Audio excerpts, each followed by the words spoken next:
শুভ সকাল বন্ধুরা, আমার সকল বন্ধুদের জানাই স্বাগত। আশা করি আপনারা সকলেই ভালো আছেন, সুস্থ আছেন। আমিও ভালো আছি, আমার পরিবারের সকলেই ভালো আছে, সুস্থ আছে। এই যে মামসোনা স্কুল যাওয়ার জন্য রেডি হয়ে গেছে, আর আজকে জেদ করেছে ড্যাডি মোজা জুতো পরিয়ে দেবে। এঁচোড় চিংড়ি তো অনেক খেয়েছি, আজকে কাঁঠালটাকে একটু অন্যভাবে বানাবো।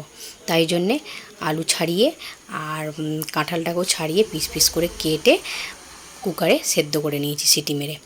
আর এই যে এদিকে কাঁচা লঙ্কা টমেটো পেস্ট করে নিয়েছি, আর এদিকে আলু আর পেঁয়াজ কেটে নিয়েছি। আলু আর এঁচোড়কে একসাথে হাতে মেখে নিয়েছি, সাথে চালের গুঁড়ো, বেসন, ধনে গুঁড়ো, জিরে গুঁড়ো, লঙ্কা গুঁড়ো, হলুদ গুঁড়ো আর স্বাদ মতো লবণ নিয়েছি। আর তার সাথে একটু ভাজা মশলা করে নিয়েছি, ধনে, জিরে, গোলমরিচ, শুকনো লঙ্কা। এঁচোড় আর আলু একসাথে মশলা দিয়ে ভালো করে মেখে নিয়েছি। এই যে একটা দলা মতো হয়ে গেছে, আর এটাকে গোল গোল করে পাকিয়ে একটু বলের মতো বানিয়ে নেব। যে যেমন পারো সে তেমন শেপ দিতে পারো। আমি তো গোল গোল করে বল করে নিয়েছি। কড়াতে তেল গরম করে নিয়েছি, তেল গরম করে নিয়ে এক এক করে বলগুলোকে তুলে দিচ্ছি ভাজার জন্য। গ্যাসের ফ্লেমটাকে মিডিয়াম রেখেছি, মিডিয়াম রেখে এপিট ওপিট করে ভেজে নেব। এই রকম তেলে ভাজা জিনিস হলে আমাদের বাবু কিন্তু ভীষণই ভালোবাসে খেতে। আমার শুধু নামানোর অপেক্ষায় রয়েছে বাবু। 3-4টে তো খেয়েই নেবে এমনি। এই যে লাল করে ভেজে নিয়েছি, এগুলোকে তুলে নেব আর বাকিগুলো ভেজে নেব। একবারে ভাজা যায়নি তো দুবার ধরে ভেজে নিচ্ছি। সব কটা বলই আমার ভাজা হয়ে গেছে, বাবু তো নিমিষেই ফিনিশ করে দিল। এইভাবে কিন্তু লাইয়ের কোপ্তাও করা যায়। আমি তো কাঁঠালের কোপ্তা বানিয়েছি আজকে, লাইয়ের কোপ্তা করেও একদিন আপনাদের সঙ্গে শেয়ার করব। আর এতটাই কাঞ্চি হয়েছে কি বলবো। বলগুলো ভেজে নেওয়ার পর একটু তেল কমিয়ে নিয়েছি, তেল কমিয়ে নিয়ে ভাবলাম আগে মাছগুলো ভেজে নিই। আজকে রান্না বলে তো তেলাপিয়া মাছের তেল ঝাল আর সাথে কাঁঠালের কোপ্তা। মাছগুলোকে উল্টে পাল্টে ভেজে নিচ্ছি। 5 পিস মতো মাছ আছে, মাছগুলোকে ভেজে নেব। একবারে হয়নি তো দুবার ধরেই মাছগুলোকে ভাজতে হবে।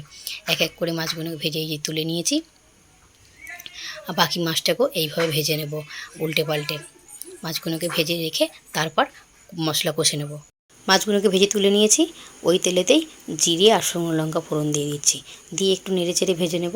ভেজে নিয়ে এদিকে গোটা গরম মশলা, এলাচ, লবঙ্গ আর ডালচিনি দিয়ে একটু নেড়ে চেড়ে ভেজে নেব। ভেজে নিয়ে কেটে রাখা আলুগুলো তুলে দেবো। আলুগুলোকে তুলে দিয়ে ভালো করে নেড়ে চেড়ে লাল করে ভেজে নেব। আলুগুলোকে এই যে নেড়ে চেড়ে ভেজে নিচ্ছি। আজকে কিন্তু মশলা দুটোই একসঙ্গে করে নেবো, মাছের তেল ঝালের মশলাটা আর কোপ্তার মশলাটা একসঙ্গেই করে নেব। আর এই যে আলুগুলো ভাজা হয়ে গেছে, আর এদিকে কেটে রাখা পেঁয়াজটা তুলে দিলাম, পেঁয়াজটা দিয়ে ভালো করে নেড়ে চেড়ে ভেজে নিচ্ছি। আলুর সাথে সাথেও পেঁয়াজটাকে ভালো করে ভেজে নিয়েছি। ভেজে নেওয়ার পর এবার এদিকে আদা রসুন পেস্টটা দিয়ে দেবো। আদা রসুন পেস্টটা দিয়ে ভালো করে নেড়েচেড়ে ভেজে নেব। আর মশলাটা একসঙ্গেই করে নিচ্ছি, আলুটা বাদ দিয়ে একটু মশলা তুলে নেব মাছের তেল ঝালের জন্য। গরম পড়েছে তো আর ভালো লাগছে না আলাদাভাবে করতে, তো এই একটু তুলে নিলেই হয়ে যাবে মাছের তেল ঝাল। আর এদিকে এই যে টমেটো আর কাঁচা লঙ্কার পেস্টটাও দিয়ে দিলাম, দিয়ে ভালো করে নেড়েচেড়ে কষিয়ে নেব। মশলা বলে তো সেরকম কিছুই মশলা দিচ্ছি না, রেগুলার যা মশলা সেই মশলাগুলোই দিয়েছি। ধনে গুঁড়ো, জিরে গুঁড়ো, লঙ্কা গুঁড়ো, হলুদ গুঁড়ো আর স্বাদ মতো লবণ। লবণটা একটু বেশি পরিমাণেই দিলাম যেহেতু ঝোল হবে তাই জন্য। আর ডাল আজকে করছি না তাই জন্য একটু ঝোল মতো রাখবো, যাতে ছেলে মেয়েদের ভাতটা মেখে দিতে সুবিধে হয়। এই যে এদিকে মশলাটা ভালো করে কষানো হয়ে গেছে, মশলা থেকে তেল ছেড়ে দিয়েছে। এবার মিক্সারের জার ধোয়া জলটা এতে দিয়ে দেবো। জলটার পরিমাণ একটু বেশিই দেবো যেহেতু ঝোল হবে। ঝোলটা ফুটে উঠেছে আর আলুটাও না কষতে কষতে প্রায় সেদ্ধ হয়ে এসেছে। আর এবার ভেজে রাখা কোপ্তাগুলোকে তুলে দেব। প্রথমে ভেবেছিলাম মামের জন্য একটু ভাজা রাখবো, তারপর ভাবলাম না ঝোলেই দিই, মামকে তো হালকা করে ঝাল খাওয়ানোটা শেখাতে হবে। তাই এই যে প্রতিটা কোপ্তাই এবার তুলে দিচ্ছি। তুলে দিয়ে কোপ্তাটাকে 10-15 মিনিট মতো ঢেকে গ্যাসের ফ্লেমটাকে লো করে ঢেকে এটা রান্না করে নেব, যাতে মশলার কোপ্তার মধ্যে মশলাটা ঢোকে। 10-15 মিনিট গ্যাসের ফ্লেমটাকে লো রেখে কোপ্তাটাকে আমি রান্না করে নিয়েছি। এই যে কোপ্তাগুলো কিন্তু ফুলে আর একটু বড় বড় হয়ে গেছে, যেটুকু ছিল তার থেকে একটু বড় সাইজে বড় হয়ে গেছে।